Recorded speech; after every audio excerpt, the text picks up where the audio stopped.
دکھ میں سکھ کی لذت عطا فرماتے ہیں۔ اسی لیے یہ نسخہ کیمیا اہل ایمان کے لیے تجویز کیا گیا، چونکہ امام حسین بھی ایک انسان تھے اور انسانی زندگی میں نشیب و فراز ایک حقیقت ہے، اس لیے امام حسین کو بھی زندگی کے ان نشیب و فراز سے گزرنا پڑا،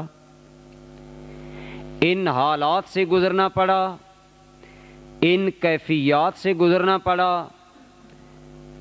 اور دوستان گرامی قدر، جب ہم امام حسین کی حیات طیبہ پر نظر ڈالتے ہیں تو ہمیں نظر آتا ہے کہ اللہ کریم نے امام حسین کو یہ اوصاف درجہ کمال تک عطا فرمائے تھے۔ اور امام حسین علی مقام ہوں یا امام حسن ہوں یا خاندان نبوت ہو، ان کی زندگی میں یہ خصائص، یہ خصائل، یہ فضائل عتم درجہ موجود تھے۔ دوستان گرامی قدر، یہ وہ خاندان ہے جسے جہاں رسول اللہ کی تربیت نصیب تھی، وہاں رسول اللہ کی نسبت بھی نصیب تھی۔ حضور کا خون تھے یہ لوگ، آپ صلی اللہ علیہ وسلم کی اولاد تھے یہ لوگ۔ میرے آقا نے فرمایا، ہذان ابنایا، حسن و حسین میرے بیٹے ہیں۔ کیا فرمایا؟ حسن و حسین میرے بیٹے ہیں۔ اور عربی کا مقولہ ہے، الولد سر لابی، بیٹا باپ کا راز ہوتا ہے۔ اسی طرح حسنین کریمین رضی اللہ تعالی عنہما بھی اپنے جد اعلیٰ اور نانا کریم کے اوصاف کا پرتو تھے۔ ان کے اندر یہ اوصاف اللہ کریم نے وافر مقدار میں پیدا فرمائے تھے، اور ایسے حالات، ایسے زندگی کے موڑ جہاں انسان صبر کا دامن چھوڑ بیٹھتا ہے۔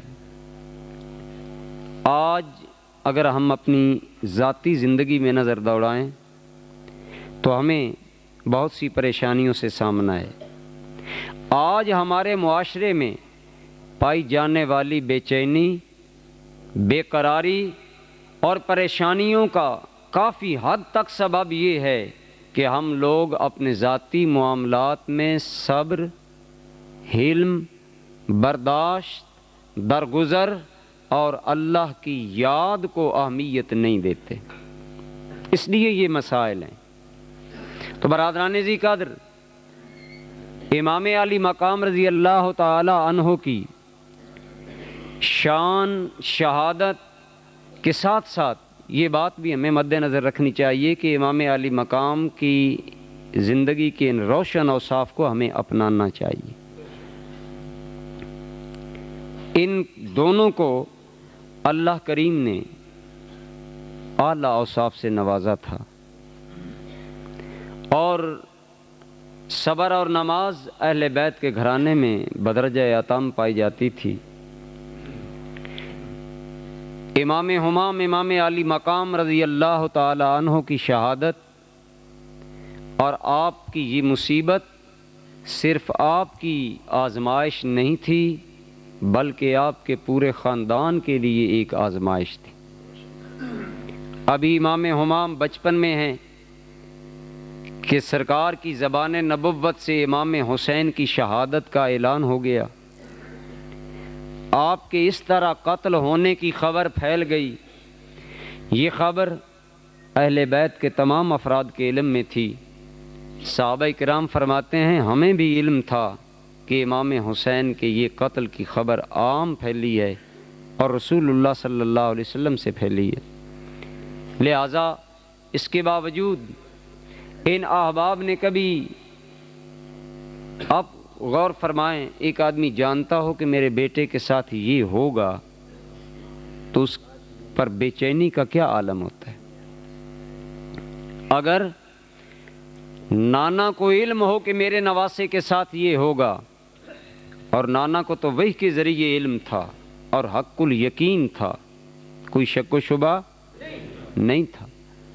حضرت علی المرتضیٰ شیر خدا کو بھی علم تھا کہ یہاں ہمارے اہل بیت قتل کیے جائیں گے، سیدہ کو بھی علم تھا، لیکن اس کے باوجود کبھی اللہ کی بارگاہ میں دعا نہیں کی کہ یا اللہ یہ مصیبت ہم سے ٹل جائے۔ کیوں؟ اس لیے دعا نہیں کی کہ وہ لوگ جانتے تھے کہ اللہ کی رضا پر راضی رہنے والے کا مقام کیا ہوتا ہے۔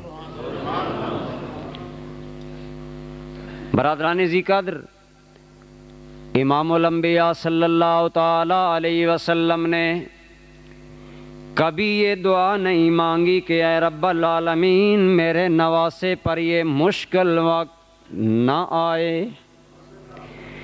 نہ علی مرتضیٰ دعا مانگتے ہیں، نہ حسن مجتبیٰ، نہ سیدہ فاطمہ الزہرا۔ کیوں نہیں مانگتے؟ اس لیے دوستان گرامی قدر کے اللہ نے ان سب کو پیکران صبر بنایا تھا، ان سب کو اللہ کریم نے صبر و رضا کا مجسم تصویر بنایا تھا، انہیں اللہ پاک نے یہ مقام اعلیٰ عطا فرمایا تھا۔ اگر کوئی دعا مانگی تو ایک ہی دعا مانگی، اللہم آت الحسین صبرا و اجرا، یا الہ العالمین میرے حسین کو صبر عطا فرمانا، میرے مالک میرے بیٹے کو حوصلہ عطا فرمانا۔ برادران گرامی قدر، خدا کی قسم وہ پہاڑوں سے مضبوط دل رکھنے والا اللہ کا رسول، وہ نبی جس کے دل میں سمندر سے زیادہ وسعت ہے، وہ نبی جس کے دامن میں کائنات سے زیادہ وسعتیں اور پہنائیاں ہیں، وہ نبی جس کے دل میں پہاڑوں سے زیادہ صلابت اور برداشت کی قوت ہے، وہ نبی اگر کہتا ہے میرے مولا میرے بیٹے کو صبر دینا، دوستو یہ اشارہ کر رہا ہے دنیا والوں مجھے معلوم ہے میرے بیٹے پر وہی وقت آنے والا ہے جب صبر کرنا بڑا مشکل ہوگا، جب صبر کرنا۔ دوستان گرامی قدر، ان میرے آقا کے نواسوں کو اللہ کریم نے وافر مقدار میں یہ وصف عطا فرمایا۔ دوستو میں عرض کر رہا تھا آج ہمارے بہت سے مسائل کا سبب ہماری بے صبری ہے، ہماری طبیعتوں کی تیزی ہے، ہماری عدم برداشت ہے، لیکن میرے دوستو صبر، حلم اور برداشت کا کتنا حسین منظر اس وقت نواسہ رسول پیش کر رہا تھا جب امام حسن مجتبیٰ کو زہر دیا گیا۔ پہلی مرتبہ نہیں بلکہ کئی مرتبہ دیا گیا۔ یہ زہر اتنا ظالم تھا، اتنا شدید تھا کہ امام ہمام امام حسن ابن علی کے جگر کے ٹکڑے کٹ کٹ کر باہر آنے لگے۔ جب بھائی کی یہ بے کلی امام حسین نے دیکھی، جب بھائی کا یہ اضطراب امام حسین نے دیکھا، میرے دوستو بھائی ہوں اور نواسہ رسول ہوں اور مل کر رسول اللہ کی شفقتوں کو پایا ہو، آج جب حسن کے جگر کے ٹکڑے کٹ رہے ہوں گے حسین کے دل کا عالم کیا ہوگا؟ خود غور کر لیں، سوچیں۔ برادران گرامی قدر، امام حسین سے یہ منظر نہ دیکھا گیا۔ فرمایا میرے بھائی حسن، فرمایا حسین بتاؤ کیا کہنا چاہتا ہے؟ عرض کیا بھائی جان مجھے یہ بتائیے زہر آپ کو کس نے دیا ہے؟ آپ نے فرمایا میرے بھائی حسین اگر میں بتا دوں کیا تیرا رد عمل ہوگا؟ عرض کیا اے میرے بھائی میرا رد عمل یہ ہوگا اس ظالم کے میں ٹکڑے کروں گا۔ درود پاک بھی پڑھیے اور تھوڑے سے سمٹ جائیے، غالباً باہر بارش آ گئی، تھوڑے تھوڑے آگے آ جائیں گے۔ درود پاک